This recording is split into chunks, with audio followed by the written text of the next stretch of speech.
The decision to shift Sanyatwe to a civilian role is seen by analysts as a veiled demotion, while being made a minister appears to offer prestige. It effectively sidelines him from direct control over the army at a moment of escalating political volatility. Sanabina mashoko vanhu vari kuti aiwa Sanyatwe as you are heading to the 31st of March achiremoviwa aiwa kumasoja uku zvinoratidza kuti haasi kutombotrustiwa ende achitobviswa ikoko vanhu now they are sure kuti he is a pure chwenga ally, not go subscribe or like or turn on the bell icon. Notably, absent from today's announcement is the name of Sanyatwe's replacement. Though speculation is rife that a trusted mnangagwa ally from within the Forever Association Zimbabwe First Network is poised to assume command of the ZNA.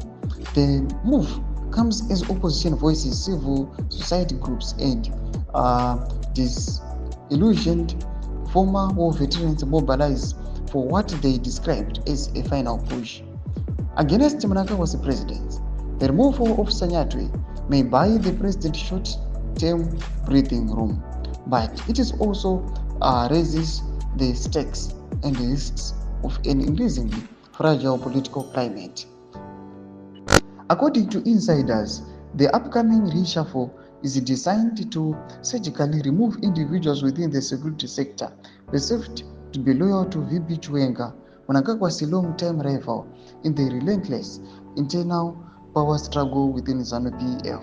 Tomashoko ari kubuda panapa ashamisa vanhu aiwa chitiko ichi chekufaiwa kwajinwa Anderson Msanyatwe ndo nhau yaungotongwa kwese kwese kunyange nemunhu akasikatevedzeri politics panguva ino akuzodzitevedzera machi akutonzwa news each and every time akutodziteerera. Chitiko chatiri kuona kuti another reshuffle is looming panapa ari kuonekwa kunzi aiwa parira kutetenewa nekusadlainewa maallies ageneral. Tudze mafungiro enyu muri kudima mutsiri kuchitiko ichi munyange mesection menu. So subscribe or like, turn on the bell icon.